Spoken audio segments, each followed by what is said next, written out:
Okay, para po sa nanghihingi ng tutorial po para sa aking paggawa ng dough, meron po ako ditong 24 cups ng harina, nasala na po ito. And then, nailagay ko na nga po pala yung 3 teaspoon na asin. Ayan.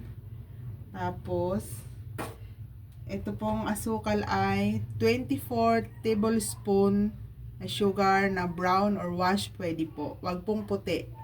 Wash lang or brown. Wag din po yung super itim. Basta brown or wash lang po. 24 tablespoon po ito. So, ito po ang ating sunod na ilalagay. Yan.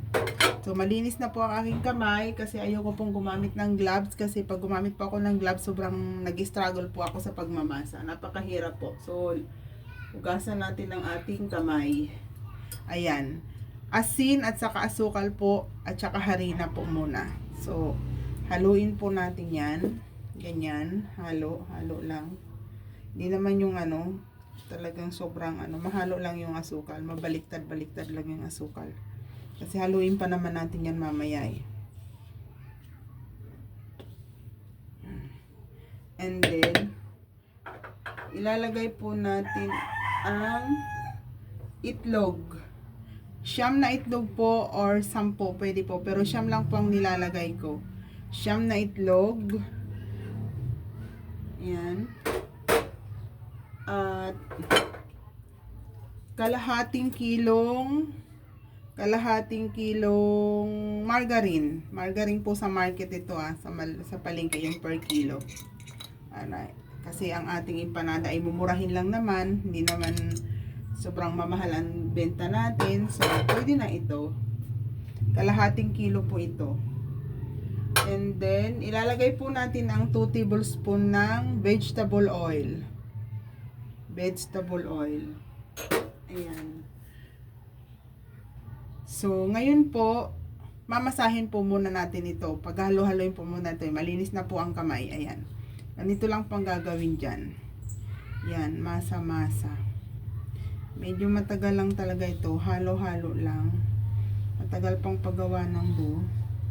Kaya para po dun sa mga gustong mag-empanada, mga beginners, ito po ang inyong tutorial kung paano gumawa ng dough. Halo ng dough.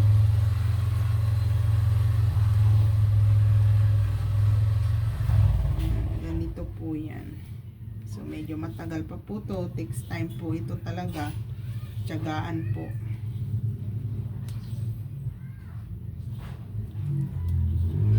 Haluin po natin yan hanggang po sa mag-well combine po itong ating mga ingredients. Pasensya nyo na yung aking porcelas. Anting-anting ko yan.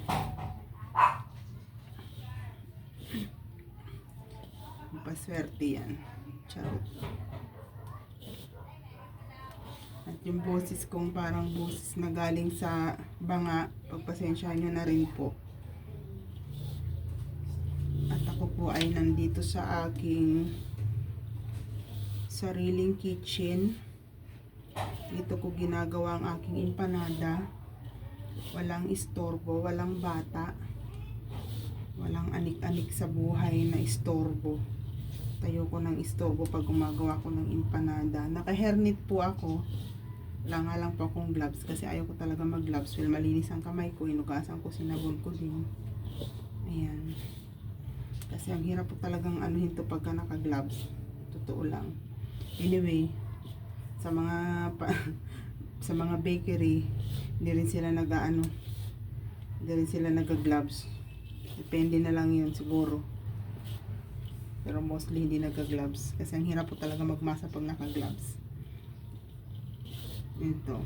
So, i-well combine po natin itong mga ingredients. Yung itlog, harina, asin, asukal, at itong oil.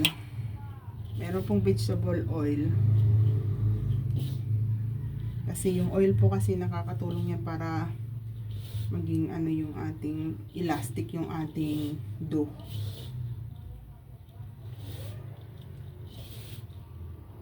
Ayan. So, i-well combine po natin ito. Well combine lang, ganyan. Pag may buo-buo pa, ganyanin natin. Anyway, napanood ko din lang tong pag ano nito sa YouTube. Ganito daw ang gagawin para daw mag-will combine daw yung mga yan. Ganyan daw.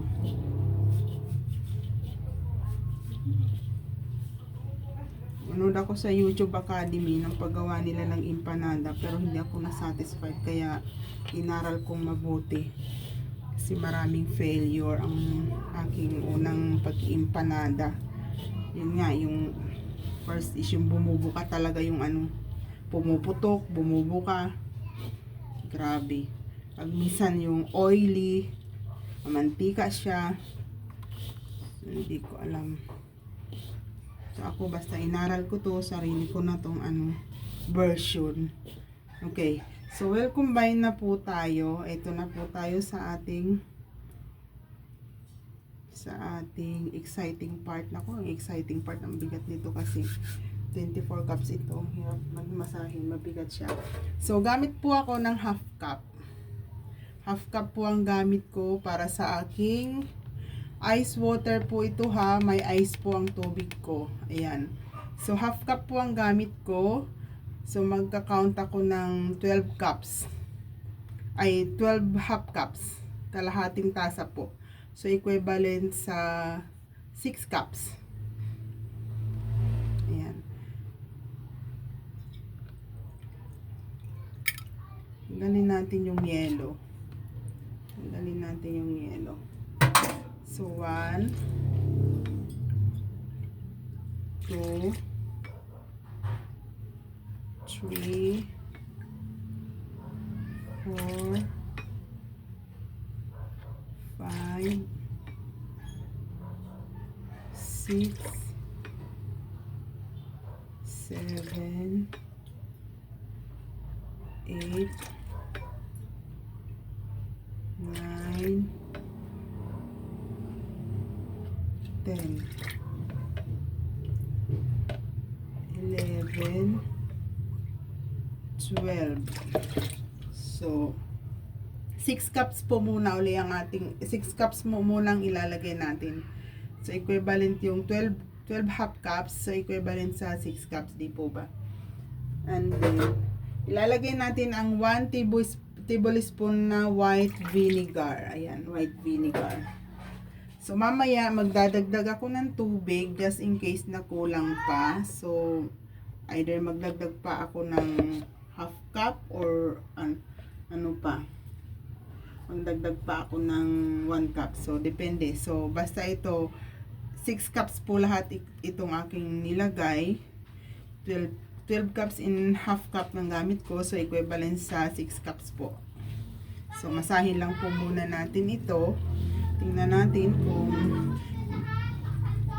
maging okay itong tubig natin. Pag kulang, pag dry pa, magdadagdag pa ako. So kaya nakaabang yung aking tubig dyan sa pitchel. Kasi hindi ito po pwedeng sobrang wet. Kasi hindi ito mafa-flatten. Tsaka pag sobrang wet, ay nako, struggle to the max din ang mangyayari. Kay katamtaman. Ganito lang po ang ating masa. Hindi po talaga minamasa na as in masang masa. Yan. Pinipiga-piga lang po natin yan. Yan, para tayo nagpipiga ng nyug. Yan, ganyan-ganyan lang ho. Para mag-well combine po sila. Hindi po yung kagayang masa po ng masa ng tinapay. Hindi po ganun yun. I-well combine lang natin. Ipipress natin yan. Pipiga-piga natin sila para magdikit-dikit yung harina natin.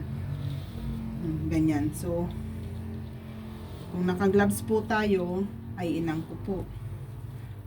Kung ano nangyayari sa gloves. Try ko talaga na naka-gloves. As long as malinis ang kamay ko. Alam ko malinis ang kamay ko, hinugasan ko, sinabon ko, okay na yun. Kaya hindi ko pinapakita yung pagmamasa ko sa sa social media. Kasi ang daming basher.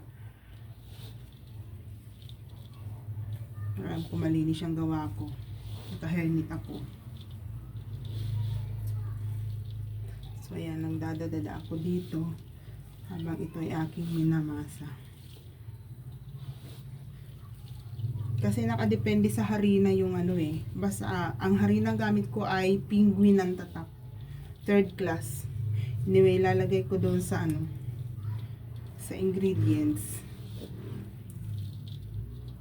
Kasi yun ang alam kong magandang gamitin dito sa ano.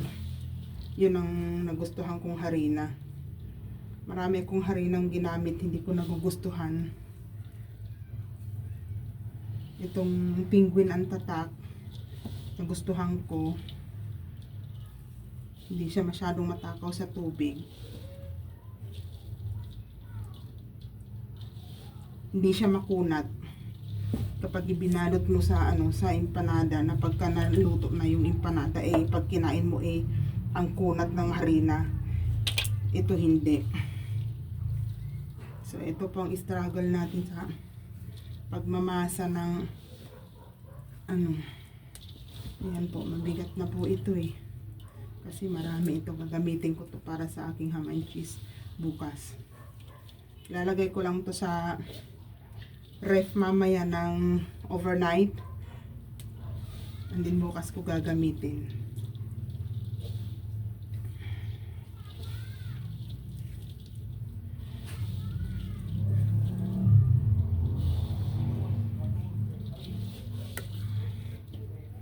So ito po, ganito po siya. Ganyan lang po, pisil-pisil lang, hindi talaga yung masa na as in masa. Parang nagpipiga lang tayo ng nyug.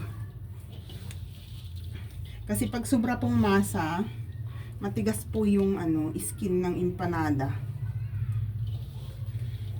Itong sa atin, ang empanada ko ay hindi siya matigas. Crispy po siya. Ang outer niya.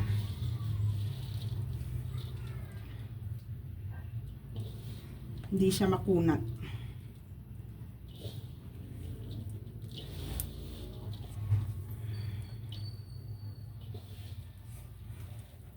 Pagka nagdikit-dikit na yan siya, na wala nang harinang ano, nag-well combine na talaga yan siya, pwede na siyang okay na yan. Hindi talaga siya minamasa na as in masang-masa na kagaya ng tinapay, na hinahampas-hampas pa, hindi po ganun.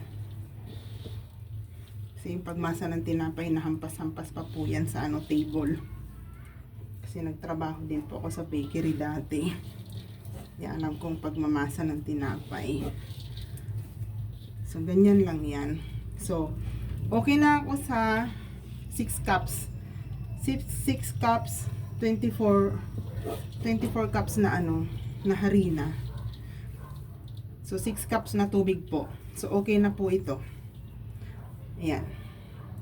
Hindi na po ako magdadagdag. So, okay na ito. Ayan o. Okay na siya.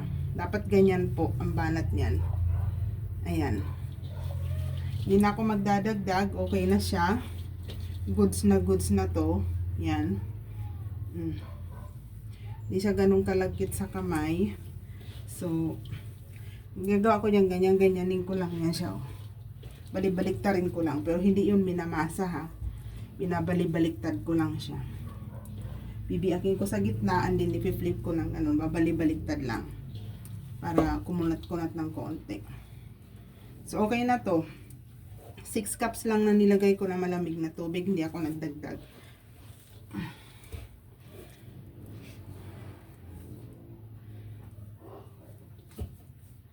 So, ayan.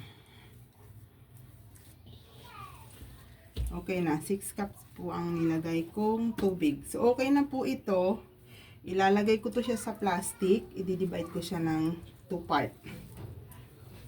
Kasi, and then ilalagay ko na siya sa ref overnight hanggang bukas. Kung hindi ko pa ito magamit bukas, pwede ko itong ilagay sa freezer. So ilagay ko siya sa freezer kung hindi ko magamit bukas. Pero kung magamit ko, okay na. It's okay. Bye bye.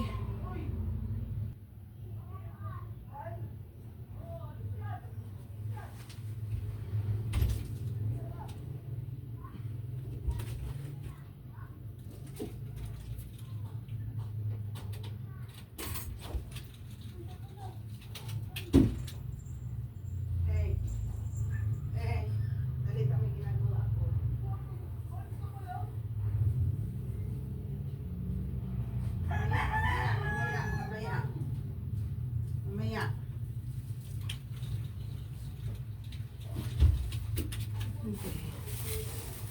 So, ilalagay ko siya sa plastic. Ayan. And then, ilalagay ko siya sa ref ng overnight.